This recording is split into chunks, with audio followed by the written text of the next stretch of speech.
అందరికీ నమస్కారం. నేను మీ షణ్ముఖ్. పట్టిసీమ గురించి ఇద్దరు మేధావులు ఏం మాట్లాడారో మొదటగా మనం వినేటువంటి ప్రయత్నం చేద్దాం. సీమ విషయంలో మీరు మొదలెట్టినప్పుడు ఏం చెప్పానో ఇప్పుడు కూడా అదే చెప్తున్నా. పట్టిసీమ అన్నది పచ్చి బోగస్ ప్రాజెక్టు.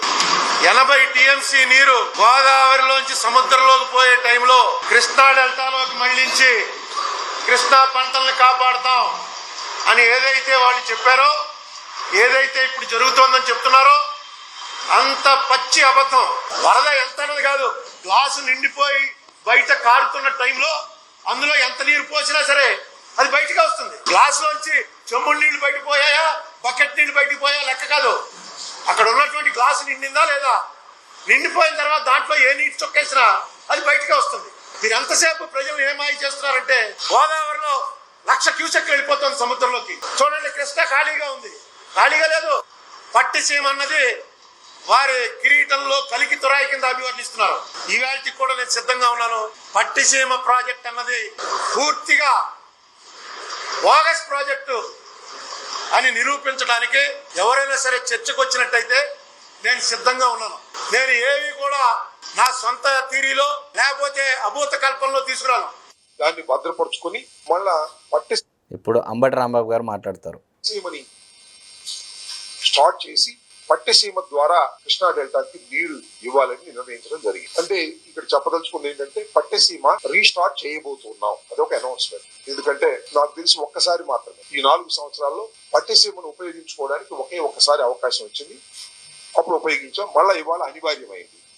ఎందుకంటే పులిచింతల్లో ఉన్నటువంటి వాటర్ మొత్తాన్ని మనం డ్రా చేస్తే భవిష్యత్తులో కొద్దిగా ఇబ్బంది అవుతుందనే ఉద్దేశంతో, ముందు చూపుతో గోదావరిలో ప్రవహిస్తున్నటువంటి నీరు. విన్నారు కదండి, ఈ ఇద్దరు మేధావులు ఏం మాట్లాడారో పట్టిసీమ మీద అనేది మీరు స్పష్టంగా వినడం జరిగింది. మరి మొదటి మేధావి గురించి మనము విశ్లేషణ చేసేటువంటి ప్రయత్నం చేద్దాం ఆయన మాటల మీద. మరి మొదటి మేధావి రాజశేఖర రెడ్డి గారి పుణ్యాన ఎంపీ అవ్వడం జరిగింది. మరి ఆయన భజన చేయడం కోసమే ఎంపీని చేస్తే ఆయన యొక్క మేధావితనాన్ని ఈరోజు ఏ విధంగా ఆనాడు బయట పెట్టారనేది మీరే స్పష్టంగా వినడం జరిగింది.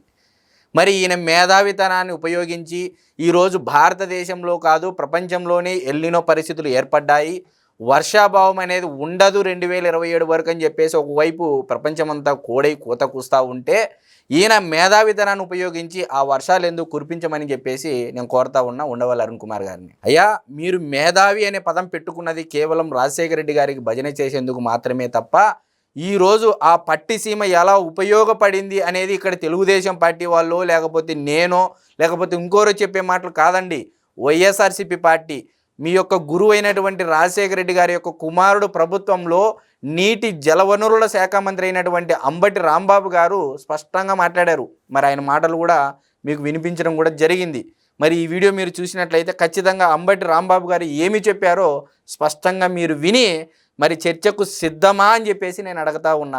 గోదావరి నదీ పరివాహక ప్రాంతంలో క్యాచ్మెంట్ ఏరియాలో 3 మేజర్ ప్రాజెక్టులు ఆంధ్రప్రదేశ్కు పైన ఎగువన ఉంటే ఆ ప్రాజెక్టులన్నీ నిండి కిందికి దిగువన నీళ్లు వస్తే సెంట్రల్ వాటర్ కమిషన్ ఇచ్చినటువంటి గణాంకాల ప్రకారము, కేంద్ర గణాంకాల ప్రకారము గత 50 సంవత్సరాల ట్రాక్ రికార్డు చూస్తే దాదాపు 3,000 టీఎంసీల నీళ్లు సముద్రంలో కలుస్తున్నాయి. ఇది నేనో మీరో కాదు, కేంద్రం చెప్పినటువంటి మాటలు. మరి ఆనాడు మీరు ప్రెస్ మీట్ పెట్టి ఈ వాస్తవాలన్నీ ప్రజలకు చెప్పకోకుండా కేవలం పట్టిసీమ మీద ఏడుపు కొట్టుతనాన్ని మీరు బయట పెట్టారు తప్ప, నిజంగా ఇదే పట్టిసీమ కానీ ఈరోజు కానీ లేకపోయి ఉంటే పరిస్థితి ఏంటి అని చెప్పేసి ఉండవల్లి అరుణ్ కుమార్ గారిని నేను అడుగుతా ఉన్నా.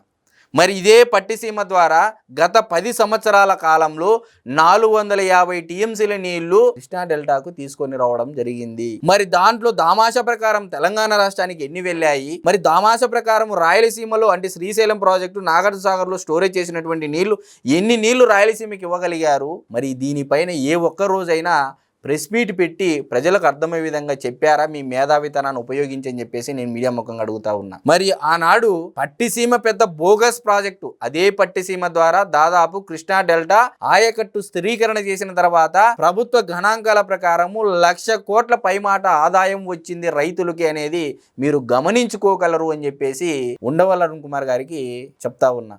కాబట్టి పట్టిసీమ గోదావరి వరద జలాలను కృష్ణా డెల్టా లేక్ తేవడానికి ఒక బృహత్తరమైనటువంటి రూపకల్పన. మీ యొక్క గురువైనటువంటి రాజశేఖర రెడ్డి గారి యొక్క తనయుడు జగన్మోహన్ రెడ్డి గారు అదే 1500 కోట్ల రూపాయలతో టిట్కో ఇళ్లకు రంగులు వేసి 1500 కోట్ల రూపాయలు ఖర్చు పెట్టి టిట్కో ఇళ్లకు రంగులు తీయించడం జరిగింది హైకోర్టు ముట్టికాయల చేత. మరి కేవలం చంద్రబాబు నాయుడు గారు అదే 1500 కోట్ల రూపాయలతో పట్టిసీమ లాంటి ఒక బృహత్తరమైనటువంటి ప్రాజెక్టుకు రూపకల్పన చేసి ఈరోజు కృష్ణా డెల్టాలో నీళ్లు లేనటువంటి పరిస్థితి రాకోకుండా ఇంకా జీవితంలో అని చెప్పేసి ఆయన రూపకల్పన చేయడం జరిగింది. దీనినే అంటారు విజను అని చెప్పేసి. ఏదో నాకు మేధావితనం ఉంది, నేను ఎవరికి పడితే వాళ్ళకి భజన చేస్తాను, నాకు నచ్చని వాళ్ళ మీద ఏదో ఒకటి మాట్లాడేసి అబాండాలు వేస్తానంటే ప్రకృతి మీకు చెంపపెట్టు పెట్టే మాదిరిగా ఈరోజు ఎల్నినో పరిస్థితుల కారణంగా ఈరోజు మీకు అర్థమై ఉంటుంది పట్టిసీమ యొక్క ఉపయోగం. కాబట్టి ఇప్పటికైనా ఆ భజన ఆపి మీ యొక్క మేధావితనాన్ని ఉపయోగించి కేంద్రం నుంచి నిధులు ఎలా తెచ్చుకోవాలి, రాష్ట్రంలో ఇంకా ఈ పని చేస్తే ఏం బాగుంటుంది అనేటువంటి విషయాలపైన చేస్తే చాలా బాగుండేది. మీ యొక్క మేధావితనం కాస్త ఈరోజు భజన చేసేందుకు మాత్రమే ఉపయోగపడిందని చెప్పడానికి నేను కూడా బాధపడుతూ, మరి మీలాంటి వ్యక్తులు ఈరోజు కేవలం ఉపన్యాసాలకే పరిమితమయ్యారనేటువంటి విషయాన్ని చెప్తూ, ఇంకొకసారి ఇలాంటి లేనిపోని ఉపన్యాసాలు, ఉపద్ఘాతాలు, డిబేట్లకు రాండి పోండి అనేటువంటి వాగ్దానాలు, ప్రతిమలు పూనుకోకుండా రాష్ట్రానికి సమాజానికి ఉపయోగపడేటువంటి అంశాలపైన మీరు ప్రెస్ మీట్లు పెట్టి పొద్దుమూకులు జగన్మోహన్ రెడ్డి గారికి అది జరిగింది, షర్మిల గారికి ఇది జరిగింది, పవన్ కళ్యాణ్ గారిని చంద్రబాబు నాయుడు గారిని కలిపిండేది జగన్మోహన్ రెడ్డి గారు, ఇలాంటి డిస్కషన్స్ కంటే మీ మేధావితనాన్ని ఉపయోగించి రాష్ట్రానికి ఉపయోగపడేటువంటి కేంద్రం నుంచి రావాల్సినటువంటి నిధులు, లేకపోతే తెలంగాణ రాష్ట్రంలో షెడ్యూల్ 9, షెడ్యూల్ 10 ద్వారా రావాల్సినటువంటి ఆస్తులు బకాయిలు ఏమైనా ఉన్నాయా, లేకపోతే అది ప్రభుత్వానికి లేఖ రాయాలనా, లేకపోతే చంద్రబాబు నాయుడు గారికి పవన్ కళ్యాణ్ గారికి ఒక లేఖ రాస్తే అది రాష్ట్రానికి వచ్చేటువంటి అవకాశం ఉందా, ఇలాంటి విషయాలపైన ఫోకస్ పెట్టండి. రామోజీరావు గారు చనిపోయినా కూడా ఆయన మీద కేసులు వేసుకొని బతికేటువంటి మీరు ఈరోజు ఇలా దిగజారిపోవడము చాలా బాధాకరము, చాలా శోచనీయం. కాబట్టి లేనిపోని కూతలు కూస్తే మీరే అభాష పాలవుతారు అని చెప్పేసి మీడియా ముఖంగా చెప్తూ నమస్కారం.